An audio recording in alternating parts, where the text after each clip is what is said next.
ஜெவலக்தல ஏதாச்சும் கான்டாக்ட் யாருக்காச்சும் இருக்கா? எங்கே போய் தங்குறதுன்னு சொல்லிட்டு எனக்கு நம்பர் வேணும்னு சொல்லிட்டு நான் நம்ம இன்ஸ்டாகிராமில் ஸ்டோரீஸில் போட்டிருந்தேன். அதை பார்த்துட்டு அவ்வளோ பேர் கமெண்ட் பண்ணியிருந்தீங்கங்க. உங்கள் நம்பர் ஷேர் பண்ணியிருந்தீங்க. நிறைய பேர் வந்து எனக்கு அதான சஜஷனும் கொடுத்துருந்தீங்க எப்படி சர்ச் பண்ணணும்னு சொல்லிட்டு. அதில் ஒரு ஃபாலோவர் இல்லைங்க ஃப்ரெண்டுன்னு தான் சொல்லணும் எல்லாத்தையுமேவும்.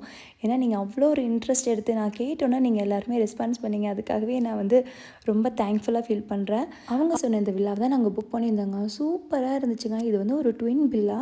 ஸோ இந்த சைடு ஒரு 5 வீடு, இந்த சைடு ஒரு 5 வீடு அந்த மாதிரி இருக்குது. அவ்வளோ நல்லா இருந்துச்சு. நாங்கள் மொத்தம் 3 அப்பார்ட்மெண்ட் புக் பண்ணியிருந்தோம். டபுள் பெட்ரூம் 2, ஒரு சிங்கிள் பெட்ரூம் 1 அந்த மாதிரி பண்ணியிருந்தோம். அவ்வளோ நீட்டாக ஹைஃபையாக இருந்துச்சு. அங்கே வந்து பார்த்திங்கன்னா ஸ்விம்மிங் பூல் ஏரியா, அப்புறம் வந்து பார்பிக்யூக்கு நிறைய சிட் அவுட் ஏரியா, பால்கனி, அப்புறம் வந்து பூந்தோட்டம் மாதிரிலாம் அழகழகாக வச்சுருந்தாங்கங்க. அவ்வளோ பூக்கள், நல்ல ஒரு செடி, அதை பார்க்கவே கண்ணுக்கு குளிர்ச்சியாக இருந்துச்சு. ஸோ உங்களில் யாருக்காச்சும் வேணால் எனக்கு கமெண்டில் மென்ஷன் பண்ணுங்கள். நான் இந்த நம்பரை உங்களுக்கு ஷேர் பண்ணுறேன்.